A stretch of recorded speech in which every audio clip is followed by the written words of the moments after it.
All right, so continuing to look specifically at Roosevelt and what he did within the United States toward progressivism, we can look at the Elkins Act also.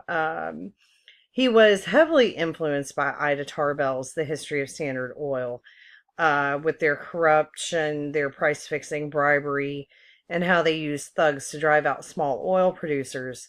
Um, and he really kind of looked at an existence of good monopolies and disreputable monopolies.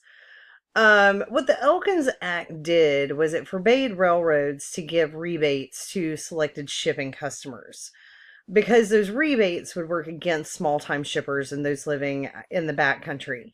So, the Hepburn Act of 1602 was aimed at establishing consistency in rates charged by railways. Provided for the conservation of millions of acres of public land also. And Roosevelt also initiated the creation of the national parks and supported the building of dams and canals intended to protect land in the West. In fact, about $50 million of money was devoted to these projects from the federal budget. Um, but Roosevelt, as a progressive in the social aspect, um, African American relations were heavily influenced by these two men. Booker T. Washington um, specifically knew slavery. He created Tuskegee Institute, and his philosophy was that African Americans should put down your buckets where you are, and that is a quote. Put down your bucket where you are. He felt it was the best way to handle African American relations was to eventually get equality, not to disrupt things as it was. Don't move out of the social station. Do what you've always done without causing a fuss. And he felt that eventually whites would recognize that there was nothing wrong with black people, and equality would be given with patience and time. But not all were content with Booker T. Washington's pacifism, and one of those men who was not was W.E.B. Du Bois. Du Bois was educated at Fisk University and Harvard, and he wanted to see racial injustices and prejudice out. He felt that the African American community should fight for civil rights and was particularly credited with the formation of the NAACP, the National Association for the Advancement of Colored People.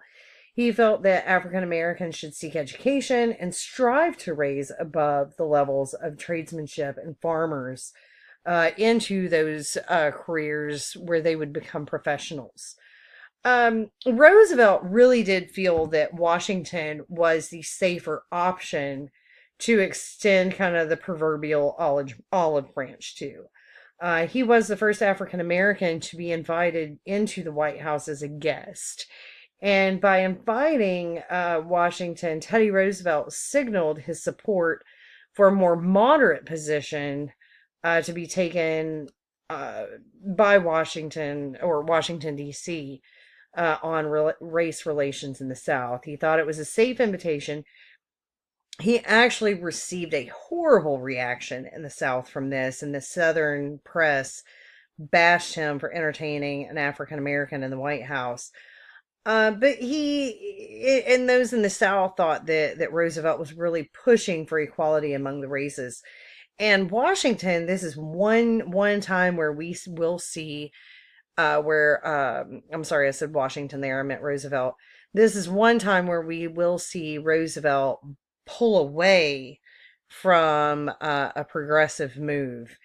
And he did appoint a few African Americans to minor government positions, and he did disapprove of the violent acts against those that he appointed.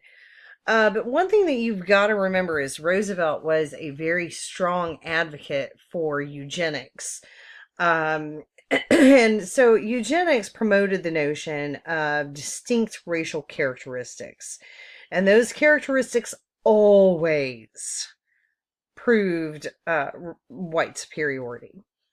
Roosevelt did feel that Western European women were not breeding enough, and he thought that those with Western European genes were superior to Southeast Europe, Asia, Africans.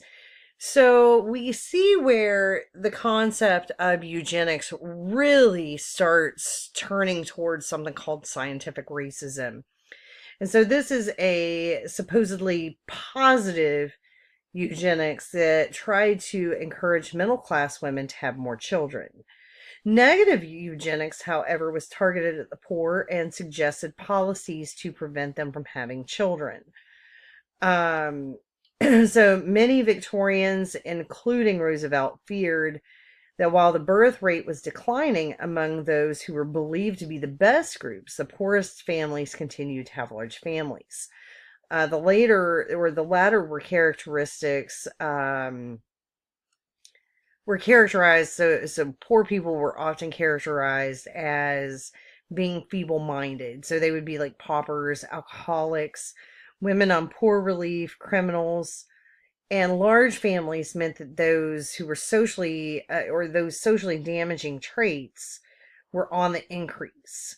So notions of biology and hereditary were central to the work of figures like Cesare Lombroso, the Italian criminologist. And Lombroso insisted that inherited bodily traits and abnormalities, even including the shape of earlobes, were reliable signs of an individual's propensity toward crime. So it's like he seriously believed that the size of an earlobe could determine whether a person was going to be a criminal or not. This version of eugenics targeted underprivileged groups of people and argued that they were unfit to have children. There's also a guy by the name of Robert Benet Bean who did research on human brains, and he was an instructor and biologist from about this idea really came out from 1905, 1907. And he claimed that the Negro, and this is a quote, that the Negro brain weighed less than the Caucasian. Books even further reinforce these notions, like Dr. Jekyll and Mr. Hyde, The Time Machine. All these things, all those stories went back to this idea of scientific racism. But while Teddy Roosevelt was, he really did push the presidency to the limits within the United States, he also did so outside of the United States. And while we see that the imperialism started with McKinley, Roosevelt really pushes it even further. His opinion was that the U.S. should be a great power, and that notion formed the basis of his international politics. So in 1904, he created the Roosevelt Corollary. And this would basically added a new dimension to the Monroe Doctrine. Now, the Monroe Doctrine was basically that the Western Hemisphere should take care of the Western Hemisphere, and the Eastern Hemisphere should take care of the Eastern Hemisphere, and at no point should they interrupt with one another. But Roosevelt announced at his 1904 State of the Union address that any dispute between a European country and a country in Central or South America, that the United States would be the arbitrator. In other words, a European country could pursue its interest in the Western Hemisphere, but only by doing so through Washington, D.C. The corollary also stipulated that the U.S. could use military force against a Central or South American country. So, therefore, the U.S. was able to send forces regularly to Hawaii, Samoas, the Philippines, and it set the United States up as the police for the Western Hemisphere. So one of the things that Roosevelt uses this for is the building of the Panama Canal. Now, this is one of Roosevelt's crowning achievements. And there needed to be a waterway to connect the Atlantic to the Pacific Oceans. The completion of the Suez Canal in the 1860s in the Mediterranean really did kind of cause a greater interest to see if a canal could be put through in one of the narrow points in South America. Because this time, in order to travel, say, from the eastern part of the United States to the western, you either had to go on foot, by rail, and those could prove to be dangerous at times, or otherwise you had to sail all the way down around South America and come back up. So things like mail could take a long time to go from the eastern hemisphere, or from the eastern part of the United States to the western part. Um, but the French had started trying to build a canal, and there was a French company, and they undertook the project, but they had very corrupt behavior by company executives and government politicians. And meanwhile, the United States started looking at it, and members of Congress began trying to decide whether or not the United States could, in fact, build this. It could have enormous economic benefits for shipping trade. And so there were a few places they initially wanted to look at doing this. One of those was Nicaragua. The topography was quite difficult, proved to be too difficult, as a matter of fact. Tropical diseases was a problem. However, the benefits of the canal clearly did outweigh the concern for those building it. They felt that they would be dying for the greater good.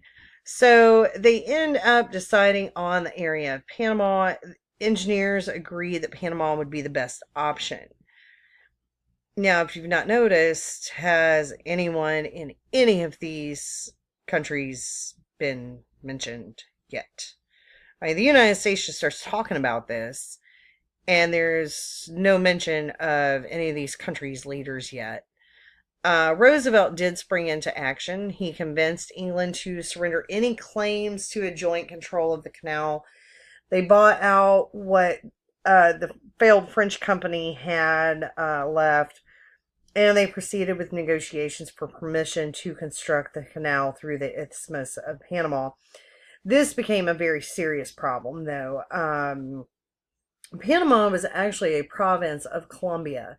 So negotiations for this had to go through the Colombian government in Bogota. This. All right, sorry, there's going to be a little hitch right there. I had to change where I was recording this at.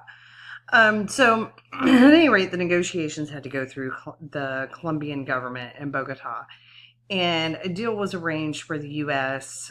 Could pay a substantial sum to Colombia for the right to construct the canal.